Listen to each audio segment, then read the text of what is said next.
இப்போ நீங்கள் பார்த்துக்கிருக்கிறது டிஜிட்டல் ஸ்லேட்டு குச்சி சேனல். இதில் நம்ம இன்றைக்கி என்ன டாபிக் பார்க்க போகிறோன்னா solutions of partial differential equation. அதில் டைரக்ட் இன்டகிரேஷன் மெத்தட் பார்க்க போகிறோம்.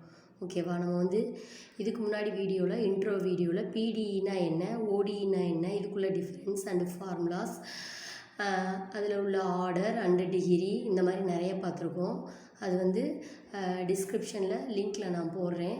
என்னென்ன இதுக்கு முன்னாடி பார்த்த டாபிக்ஸ் அதெல்லாம் நீங்கள் மெயினாக தெரிஞ்சுக்கணும். ஆர்டர்னால் என்ன, டிகிரினா என்ன, இதுக்குள்ளே வித்தியாசம் தெரிஞ்சுக்கணும். பிடிஇனா என்ன, ஓடிஇனா என்ன, இதுக்குள்ளே என்ன டிஃப்ரென்ஸ் அப்படிங்கிறத நீங்கள் தெரிஞ்சுக்கணும். ஓகேவா? அதுக்கு டிஸ்கிரிப்ஷனில் லிங்க்கில் உள்ள இதில் போய் பாருங்கள். அந்த வீடியோ பார்த்துட்டு இந்த வீடியோ பாருங்கள். அப்போ தான் உங்களுக்கு பிடிஇனா என்ன அப்படின்னு தெரியும். ஓகேவா? பாருங்கள், இதில் பாருங்கள், இதில் ஒரே ஒரு மெத்தட் தான் சொல்யூஷன் ஆஃப் பிடிஇ. அதில் டைரக்ட் இன்டகிரேஷன் மெத்தட்னு ஒன்று இருக்குது. ஓகேவா? இந்த மெத்தடில் 2 விதமான டைப் இருக்குது. மெத்தட் 1 மெத்தட் 2ன்னு போட்டிருக்கேன். அதாவது டைப் 1 டைப் 2 2 வித்தியாசமாக நம்ம சம் எப்படி பண்ண போகிறோம்னு பார்ப்போம். இப்போ டைரெக்டாக நம்ம சம்முக்கு போயிடலாம். அதாவது லிங்க்கில் உள்ள வீடியோ பார்த்தீங்கன்னா do squared z by to x squared அப்படி சொன்னாலே நம்ம பிடிஇன்னு சொல்லி கண்டுபிடிச்சிக்குவோம். ஓடிக்கு என்ன மாதிரி ஃபார்மேட்டில் சம் கேட்பாங்க, பிடிக்கு என்ன மாதிரி கேட்பாங்கன்னு சொல்லி நான் அந்த ப்ரீவியஸ் வீடியோலலாம் சொல்லியிருக்கேன். முன்னாடி வீடியோலலாம் அதை ரெஃபர் பண்ணிக்கோங்க. பாருங்கள், first solve do squared z divided by to x squared equal to 0 இந்த மாதிரி கொடுத்துருக்காங்க ஈக்குவேஷன். ஸோ நம்ம அதை எப்படி எடுத்துக்கிறோம் அப்படியே எழுதிக்கோங்க. Integrating with respect to x taking y as a constant. அதாவது இப்போ இந்த சம் ஒரு ஃபார்முலா மாதிரி. இதை வச்சு தான் நம்ம சம்மே செய்ய போகிறோம். இதுதான் அதாவது ஃபார்முலா. ஓகேவா? இப்போ பாருங்கள், integrating with respect to x taking y as constant. அதாவது கீழே எக்ஸ் இருக்கனால நம்ம ஒய்யை கான்ஸ்டண்ட்டாக வச்சு செய்கிறோம். இதே இது சம்மில் கீழே ஒய் டோ ஒய் ஸ்கொயர்டு அந்த மாதிரி டிவைடட் பையில் ஒய் ஸ்கொயர்டு அந்த மாதிரி இருந்தால் நம்ம ஒய்யை இங்கே வச்சுக்கிட்டு இன்டகிரேட் பண்ணிட்டு எக்ஸை கான்ஸ்டன்ட்டுன்னு எழுதணும். ஓகேவா? அதாவது இப்போ ஃபார்முலாவே இப்படி மாற்றி கொடுத்தா உங்களுக்கு அதையும் எழுத தெரியணும். இங்கே எக்ஸை வச்சு சொல்லியிருக்கேன், ஒய்யை வச்சு வந்தாலும் நீங்கள் எப்படி எழுதணும், integrating with respect to y taking x as a constant அப்படின்னு எழுதிக்கணும். ஓகேவா? இப்போ என்ன பாருங்கள், to z to x equal to C1 constant C1 வச்சுக்கணும். Do Z divided by to x equal to F of y. ஓகேவா? இதே இது இங்கே ஒய் வந்திருந்தால் இது என்னாகும், எஃப் ஆஃப் எக்ஸ் ஆயிடும். ஓகேவா? To Z divided by to Y equal to F of எக்ஸ்ன்னு வரும். அடுத்து பாருங்கள், integrating with respect to X again keep Y as a constant. மறுபடியும் ஒய்யை கான்ஸ்டண்ட்டாக தான் வச்சுக்கணும். Z equal to F of Y dot X plus C2 Z F of Y dot X plus GY. இதுதான் ஃபார்முலா. ஓகேவா? இந்த மாதிரி 2 மார்க்கில் கூட கேட்கலாம், இந்த சம்மையே கேட்கலாம். ஓகேவா? இதை ஞாபகம் வச்சுக்கிட்டா தான் நம்பர்ஸ் வச்சு கொடுக்கும்போது உங்களுக்கு தெரியும். நீங்கள் 0 வச்சு கொடுத்தனால நீங்கள் இப்படி எழுதிடலாம். இதிலே இது sin 2x cos 2x 3x + 5x sin yx அந்த மாதிரி நிறையா கொடுப்பாங்க. அந்த மாதிரி கொடுக்கும்போது நீங்கள் இதை ரெஃபர் பண்ணி அந்த சம் செய்யணும். ஓகேவா? இந்த பேசிக்ஸ் தெரிஞ்சால் தான் இந்த டைப் 1 பண்ண முடியும். ஓகேவா? அதுக்கடுத்து இதையும் ஞாபகம் வச்சுக்கணும். நீங்கள் இதையும் ஞாபகம் வச்சுக்கணும். அதில் தலை மாற்றி ஒய்ன்னு கேட்டாங்கன்னா ஒய் டேக்கிங் அஸ் எக்ஸஸ் கான்ஸ்டன்ட்னு போட்டுக்கணும். இங்கே எக்ஸை ஒய்யாக மாற்றிக்கணும். C1 அப்படியே இருக்கும், இங்கே ஒய் இருக்கும். இங்கே ஒய் போட்டிங்கன்னா இங்கே எஃப் ஆஃப் எக்ஸ்ன்னு போடணும். ஓகேவா? அதுக்கு ஏற்றாப்புல நீங்கள் அதை சேஞ்ச் பண்ணிக்கணும். புரியுதா? பாருங்கள், இதில் எஃப் ஆஃப் ஒய் இருக்கா, அப்போ அங்கே ஒய் கேட்கும் போது இங்கே எக்ஸ்ன்னு போட்டுக்கணும். இங்கே டாட் ஒய்ன்னு வரும். இங்கே எக்ஸ் போட்டிங்கன்னா இங்கே எனக்குள்ள ஒய் வரும், இங்கே எனக்குள்ள எக்ஸ் வரும். சரியா? F of x dot y plus g of எக்ஸ்னு வரும். அப்படியே உல்ட்டாவை நீங்களே மாற்றி எழுத தெரிஞ்சுக்கணும். ஓகேவா? F of y and g of y are some arbitrary functions of y. This is the solution. இதுதான் ஆன்சர். ஓகேவா? இப்போ நான் நார்மலாக 0 வச்சு சொல்லியிருக்கேன். இப்போ சம்மில் பார்ப்போம். ஓகேவா? ஒரு சம் பார்த்துருவோம் நம்பர்ஸ் வச்சு. Solve do z divided by to y square equal to sin 2x + 3y. நான் ஆல்ரெடி சொல்லியிருந்தேன்னா இங்கே எக்ஸ்ன்னு வந்தால் எக்ஸை வச்சு பண்ணி ஒய்யை கான்ஸ்டண்ட்டாக வச்சுருப்போம். இங்கே ஒய்ன்னு வந்தால் ஒய்யை டேக்கிங் எக்ஸ்ன்னு எடுத்துகிட்டு எக்ஸை கான்ஸ்டண்ட்டாக வச்சு பண்ணணும். ஓகேவா? அதை தான் நம்ம இதில் பண்ண போகிறோம். Integrating with respect to y taking x as a constant do Z divided by to y. இங்கே உள்ள அப்படி அதே தான், do Z divided by to Y equal to அங்கே C1 கொடுத்துருக்காங்களா, இங்கே என்ன இருக்குது பாருங்கள், இது நம்ம இன்டகிரேட் பண்ணும்போது என்ன ஆகும், இதில் ஜீரோங்கிறதுனால நம்மளுக்கு பிரச்சனை இல்லை. ஸோ C1 மட்டும் போட்டிருக்கோம் இன்டகிரேட் பண்ணும்போது. இதில் வந்து நம்பர்ஸ் இருக்குது. ஸோ இந்த நம்பரை வந்து இன்டகிரேட் பண்ண போகிறோம். இன்டகிரேட் பண்ணும்போது நம்ம எதை வச்சு இன்டகிரேட் பண்ண போகிறோம், ஒய்யை வச்சு இன்டகிரேட் பண்ண போகிறோம். ஸோ அப்போ என்ன போடணும், ஒய்யை வச்சு இன்டகிரேட் பண்ண போகிறோம்னா இந்த டேர்ம் 0 ஆயிரும், இந்த டேர்ம் மட்டும் இருக்கும். அப்போ என்ன வரும், 1/3 வரும். சரியா, 1/3 சைனை டிஃப்ரென்ஷியேட் இன்டகிரேட் பண்ணால் என்ன ஆகும், மைனஸ் வரும், மைனஸ் காசு வரும். ஸோ மைனஸ் காஸ் இந்த இந்த இது மட்டும் வரும், இந்த டேர்ம் மட்டும் வரும். ஸோ 1/3 காஸ் 2x + 3y அது அப்படியே வரும், இந்த டேர்ம் அப்படியே வந்துடும். ஓகே, உள்ள டேர்ம் அப்படியே வரும். அதுக்கடுத்து இது வந்து அப்படியே 1/3 ஆயிரும். 2x + 3y ப்ளஸ் இந்த டேர்ம் கான்ஸ்டன்ட் டேர்ம் இங்கே கொடுத்துருக்கோமோ C1 இது அப்படியே வரும். ஓகேவா, அப்படியே எழுதிக்கணும். அதுக்கடுத்து பாருங்கள், ∂z/∂y மறுபடியும் இன்டகிரேட் அகெயின் பண்ணும்போது என்ன வரும் பாருங்கள், எக்ஸ்ட்ரா என்ன ஆட் ஆகும்னா f(y) ∂z/∂xன்னு எழுதும்போது எக்ஸ்ட்ரா என்ன பண்ண போகிறோம், f(y)ஐ ஆட் பண்ணணும்.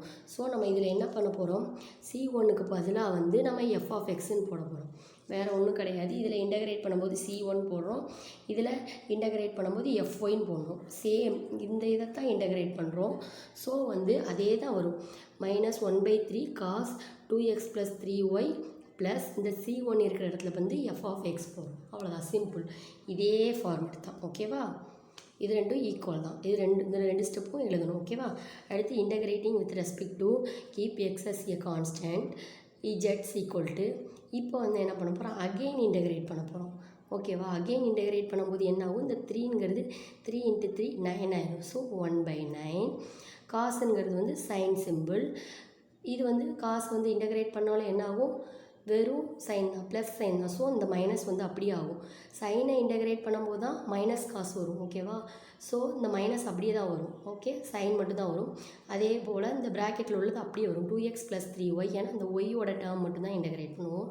ப்ளஸ் இங்கே கொடுத்துருக்காங்க பாருங்கள், என்ன கொடுத்துருக்காங்க, f(y)(x)ன்னு கொடுத்துருக்காங்க. அப்போ நம்ம என்ன எழுதணும், f(x)(y) + C2ன்னு எழுதணும். அதை தான் நான் இங்கே எழுதியிருக்கேன் எக்ஸ்ட்ரா.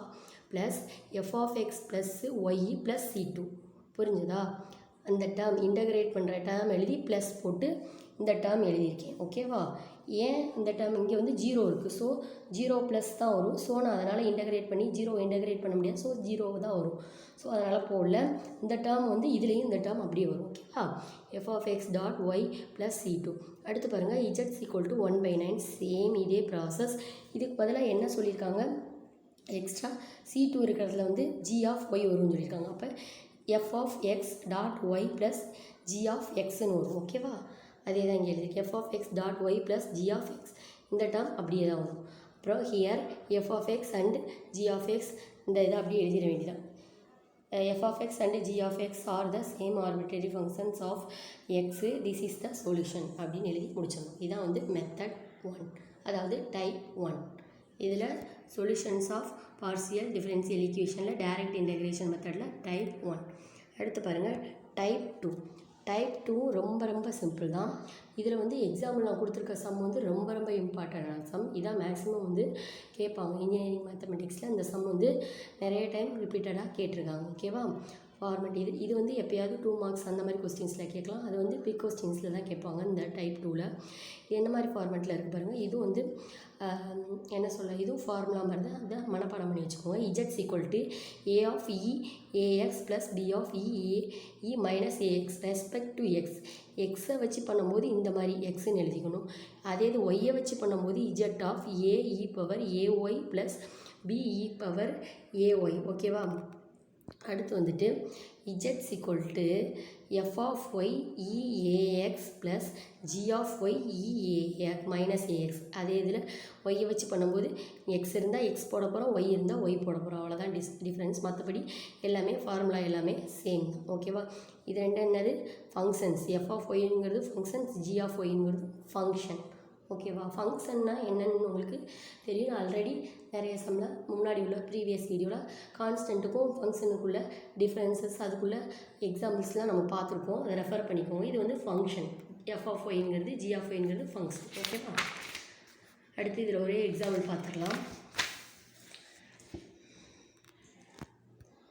பாருங்கள், Example, solve dou squared z divided by dou x squared is equal to a squared z given that dou z divided by dou x equal to a sin y, dou z divided by dou y is equal to 0 when x equal to 0. இதை solve பண்ண சொல்லியிருக்காங்க. அதே தான் இந்த இதில் உள்ள அதை அப்படியே எழுதிக்கோங்க. Solution dou squared z divided by dou x squared is equal to a squared z. இப்போ என்ன பண்ண போகிறோம், இதை இந்த சைடு கொண்டு போக போகிறோம். Minus a squared z is equal to 0. இது என்ன மாதிரி இருக்குது, நம்ம வந்து இந்த ஒரு சில சம்மில் படிச்சிருப்போம். இது என்ன ஃபார்மேட்டில் M squared minus A squared is equal to 0. இந்த ஃபார்முலாவை வந்து இதில் யூஸ் பண்ணி பண்ணணும். M equal to plus or minus A. இது எப்படி பிரிக்கலாம், ப்ளஸ் ஆர் மைனஸ் ஏன்னு பிரிக்கலாம். அப்போ வந்து பாருங்கள், இதை வந்து எம் ஸ்கொயர்டுன்னு சொல்லிட்டோம், இதை வந்து ஏ ஸ்கொயர்டுன்னு சொல்லிட்டோம். புரியுதா? அப்போ வந்து ஏ ஸ்கொயர்டுன்னு சொல்லிட்டோம்னா இந்த ஏ ஸ்கொயர்டை இந்த இருக்கு பாருங்கள், எம் ஸ்கொயர்ட் மைனஸ் ஏ ஸ்கொயர்டு. இது இந்த டேர்ம் ஏ ஸ்கொயர்டு, இந்த டேர்ம் வந்து எம் ஸ்கொயர்டுன்னு சொல்லியாச்சு. அப்போ ஏ மைனஸ் ஏ ஸ்கொயருங்கிறத வந்து ப்ளஸ் ஆர் மைனஸ் ஏன்னு பிரிச்சுக்கலாம். ஸோ நம்ம எப்படி எழுதுவோம், Z equal to a power, இங்கே இந்த ஃபார்முலாவுக்கு போயிருங்க. ஓகேவா, ஏ இந்த ஃபார்முலாவுக்கு போயிருங்க. இதில் வந்து ஏ கொடுத்துட்டாங்க, சில இதில் வந்து நம்பர் கொடுப்பாங்க. புரியுதா? இந்த சம்மில் ஏவே கொடுத்துருக்காங்க, சில இதில் வந்து 2 ஸ்கொயர்டு அப்படி கொடுக்கலாம். அப்போ நீங்கள் என்ன எழுதணும், இந்த இடத்துல 2 எழுதணும், இந்த இடத்துல -2 எழுதணும். ஓகேவா? இதில் வந்து ஏ கொடுத்தனால வந்து நீங்கள் ஏ எழுதுறீங்க, இதில் 2 இல்லை வேறு ஏதாவது நம்பர்ஸ் கொடுத்துருந்தா இந்த இடத்துல அந்த நம்பர்ஸ் வரும். புரியுதா? அதுக்கே சம்முக்கு ஏற்றாப்புல நீங்கள் வந்து இந்த மாதிரி மெத்தட் யூஸ் பண்ணிக்கணும். ஓகேவா? a of e power ax plus b of e power minus ax. Here a and b may functions of y. ஓகேவா? z is equal to f of y. இதுவும் அங்கே நான் சொல்லியிருந்தேன். z is equal to f of y e power ax plus g of y e power ax. ஓகேவா? நம்ம வந்து இங்கே வந்து டோ ஸ்கொயர்டு இஜெட் இந்த இதில் அப்ளை பண்ணுவோம். பாருங்கள், நான் சொல்ல புரியும். Z equal to F of y e power a x plus g of y e power minus a x. இதை வந்து ஃபஸ்ட் ஈக்குவேஷனாக வச்சுக்கிடுவோம். இது வந்து நம்பர்ஸ் வந்துச்சுன்னா இந்த இடத்துல நம்பர்ஸ் வரும், அதை நான் வந்து மைண்டில் எப்பயுமே வச்சுக்கோங்க. ஏக்கு பதிலாக 4 கொடுக்கலாம், 2 கொடுக்கலாம், 3 கொடுக்கலாம். அவங்க கொடுத்துருக்கதை வச்சு பண்ணணும். ஓகேவா? Now by using the condition given we can determine the unknown arbitrary function f of y and g of y. இந்த ஃபங்க்ஷன்ஸ் வச்சு பண்ண போகிறோம். ஓகேவா? டோ இஜெட் ஈக்குவல் டு டோ எக்ஸ், அதாவது இதை வந்து இன்டகிரேட் பண்ணும்போது என்ன வரும், டோ Z divided by to x equal to F of y e power a x. இந்த ஏஎக்ஸை டிஃப்ரென்ஷியேட் பண்ணும்போது வெறும் a plus g of y e power minus a x. இதை டிஃப்ரென்ஷியேட் பண்ணும்போது மைனஸ் ஏ டாட் மைனஸ் ஏன்னு வரும். ஓகேவா? இப்போ என்ன பண்ண போகிறோம், இங்கே உங்களுக்கு சம்மில் கொடுத்துருக்காங்க எக்ஸ் ஈக்குவல் டு 0 டோ z to x equal to a. இங்கே பாருங்கள், இதில் சம்மில் கொடுத்துருக்க பாருங்கள், to z to x equal to a sine y x equal to 0 கொடுத்துருக்காங்க. டோ இஜெட் டோ ஒய் இஸ் ஈக்குவல் டு 0. இப்போ என்ன கொடுத்துருக்காங்க, எக்ஸை வச்சு நம்ம டிஃப்ரென்ஷியேட் பண்ணுறோம். ஃபஸ்ட்டு ரெஸ்பெக்ட் டு எக்ஸை வச்சு பண்ணும்போது ஏ மைனஸ் ஏன்னு வருது. ஸோ இதுக்கு பதிலாக எக்ஸுக்கு பதிலாக 0, டோ இஜெட் பை டோ எக்ஸுக்கு பதிலாக ஏ சைன் ஒய் அப்ளை பண்ண போகிறோம். இந்த இதை தூக்கிட்டு ஏ சைன் ஒய் ஈக்குவல் டு, அதுக்கடுத்து என்ன பண்ண போகிறோம், எக்ஸ் இருக்கிற இடத்துல 0 போட போகிறோம். ஓகேவா? எக்ஸ் இருக்கிற இடத்துல 0, எக்ஸ் இருக்கிற இடத்துல 0. அப்போ என்ன ஆகும், a power 0 equal to 1. So value வந்து 1 ஆயிரும். ஸோ இந்த இதுவும் டேர்ம் காலி, இந்த டேர்ம் காலி. ஸோ என்ன வரும், எஃப் ஆஃப் ஒய் இருக்கும், ஜி ஆஃப் ஒய் இருக்கும். இங்கே பேலன்ஸ் ஏ இருக்கும், இங்கேயும் மைனஸ் ஏ இருக்கும். அப்போ ஏ அவள் காமன் எடுத்துட்டா இந்த மைனஸ் டேர்ம் வந்து இங்கே உள்ளே போட்டுரும். ஓகேவா? ஏவை ரெண்டுலேயும் காமன் எடுத்துட்டோம், இதில் உள்ள மைனஸ் வந்து இந்த ஜி ஆஃப் ஒய்க்கு நடுவில் போட்டுரும். A f of y minus a g of y. ஓகேவா? காமனாக ஏவை எடுத்தாச்சு. இந்த ஏக்கும் cancel. Sine y equal to F of y minus g of y. இது வந்து ஃபஸ்ட் ஈக்குவேஷன் வச்சுக்கோம். ஓகேவா? இப்போ எக்ஸை வச்சு பண்ணியாச்சு. அடுத்து வந்து எக்ஸை வச்சு இப்போ பண்ணியிருக்கோம். அடுத்து டோ இஜெட் பை டோ ஒய்யை வச்சு வந்து நம்ம பண்ண போகிறோம். என்ன செய்ய போகிறோம், டோ Z divided by to Y equal to e power டோ இஜெட் பை டோ ஒய்னா இந்த இருக்குது ஃபஸ்ட் ஈக்குவேஷன் இங்கே இருக்குது. இதில் பண்ண போகிறோம். அப்போ என்ன ஆகும், do z by to Y equal to e power a x. இது வந்து ஒய்யாக இருக்குது. ஸோ டிஃப்ரென்ஷியேட் பண்ணும்போது எஃப் டேஷ் ஒய்னு வரும். இதில் அப்படி கிடையாது, எக்ஸை வச்சு பண்ணும்போது அப்படியே தான் வரும். இது ஒய்யை வச்சு டிஃப்ரென்ஷியேட் பண்ணும்போது இந்த இடத்துல ஒய் இருக்கனால இது எஃப் டேஷாக மாறிடும். இது வந்து எஃப் ஆஃப் ஒய்யாக தான் இருக்கும். ஓகேவா? இது எக்ஸை வச்சு இன்டகிரேட் பண்ணுறோம். சாரி. ஓகேவா? அப்போ வந்து ஒய்யை வச்சு இன்டகிரேட் பண்ணும்போது அப்போ என்ன ஆகும், இது வந்து எஃப் டேஷ் ஆஃப் ஒய்ன்னு மாறிடும். ஓகேவா? ப்ளஸ்ஸு இ பவர் இந்த இருக்கா, e power minus a x d g dash y. ஓகேவா? ஒய்யை வச்சு பண்ணும்போது டேஸ் வரும், எக்ஸை வச்சு பண்ணும்போது டேஸ் வராது. ஓகேவா? அதுக்கடுத்து substituting x = 0, to Z to y = 0. இது வந்து சம்மில் கொடுத்துருக்காங்க. ஓகேவா? இதை வந்து இதில் சப்ஸ்டியூட் பண்ண போகிறோம். இதுக்கு பதிலாக 0, இதுக்கு பதிலாக 0 போட்டாச்சு. அதுக்கு வந்து டோ இஜட் பை இதுக்கு 0, எக்ஸ் இருக்கிற இடத்துல 0 போட்டாச்சு. எக்ஸ் இருக்கிற இடத்துல 0 போட்டால் e of 0 = value 1, e of -0னாலும் வேல்யூ 1. இந்த இடத்துல 0 போட்டால் இந்த ஹோல் டேர்ம் 0 ஆயிரும். இ ஆஃப் 0, இந்த டேர்ம் காலி, இந்த டேர்ம் காலி. இப்போ f dash of y plus g dash of y = இந்த டேர்மு 0. ஸோ 0 வந்துருச்சா? இப்போ என்ன பண்ண போகிறோம்? இது செகண்ட் ஈக்குவேஷன். ஸோ இது f டேஷாக இருக்குது. ஃபஸ்ட் ஈக்குவேஷன் வந்து f of y-ஆக இருக்குது. சரியா? அது வந்து டேஷில் இருக்குது, இது வந்து நார்மலாக இருக்குது. ஸோ இதை டேஷாக கன்வெர்ட் பண்ண போகிறோம். அது எப்படி கன்வெர்ட் பண்ண போகிறோம் பாருங்கள்.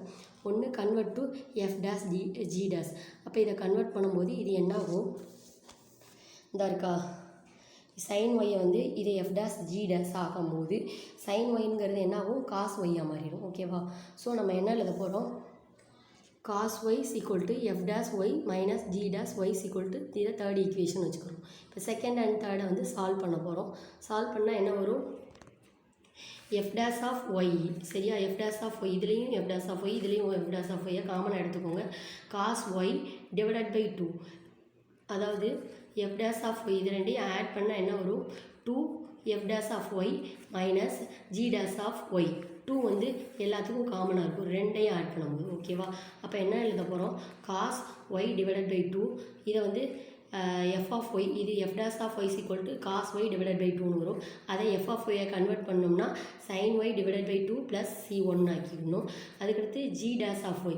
g dash of y இந்த இருக்குது, g dash of y இதில் மைனஸ் இருக்குது. ஸோ மைனஸ் முன்னாடி வரும், minus cos y divided by 2ன்னு வரும். ஓகேவா? இதில் ப்ளஸ் இருக்கனால ஸோ இது ரெண்டுலேயும் 2f dash yன்னு வரும். சரியா? 2f dash yன்னு வரும். இது ரெண்டையும் ப்ளஸ் பண்ணும்போது என்ன வரும்? 2f dash of yன்னு வரும். ஸோ = cos yன்னு வரும். இந்த 2 வந்து கீழே கொண்டு வந்துடுவோம். ஸோ இப்படி வந்துடும். f dash of y = cos y2ன்னு வரும். அப்போ f dash of yன்னு பண்ணும்போது இது sin y divided by 2 plus c1 வந்துடும். ஓகேவா? அதே மாதிரி g dash of yல மைனஸ் இருக்கனால முன்னாடி மைனஸ் வரும், cos y divided by 2ன்னு வரும். அதுக்கடுத்து இது என்னாகும்? g of y பண்ணும்போது மைனஸ் அப்படியே இருக்கும், sin y divided by 2 plus c2ன்னு வரும். ஓகேவா? அதுக்கடுத்து f of y, g of y. இங்கே f of y வேல்யூ கிடச்சிருச்சு, g of y வேல்யூ கிடச்சிருச்சு. Substitute equation 1. ஈக்குவேஷன் 1 எதை வச்சு நம்ம இன்டகிரேட் பண்ணிக்கிறோம்? இந்த டேர்ம். இந்த இதில் வந்து f of y-யோட வேல்யூவையும் g of y-யோட வேல்யூவையும் இதில் அப்ளை பண்ணணும். z = sin இந்த இருக்கா, இதில் அப்ளை பண்ண போகிறோம். ஓகேவா? பண்ணிவிட்டு eax e மைனஸ் ax பண்ணணும். ஓகேவா? இந்த டேர்ம் அப்படியே எழுதிட்டு eax ப்ளஸ் மைனஸ் இந்த term minus sin y divided by 2 c2 e power minus ax. This is the required solution. அவ்வளோதான், ரொம்ப சிம்பிள் தான். இது எதுவும் உங்களுக்கு நம்பர்ஸ் வச்சு பண்ணவங்க ஏதாவது ஒரு சம் பண்ணி பார்த்துக்கோங்க. ஆனால் மேக்ஸிமம் வந்து இந்த அதை வச்சு தான் சம் வந்து கேட்குறாங்க. ஓகேவா? இந்த சம் வந்து இம்பார்ட்டண்ட் சம். ஓகேவா? இதை நல்லா பார்த்துக்கோங்க. அடுத்து நெக்ஸ்ட்டு இன்னொரு டாப்பிக்கோட நெக்ஸ்ட் வீடியோவில் மீட் பண்ணலாம். தேங்க்ஸ் ஃபார் வாட்சிங்.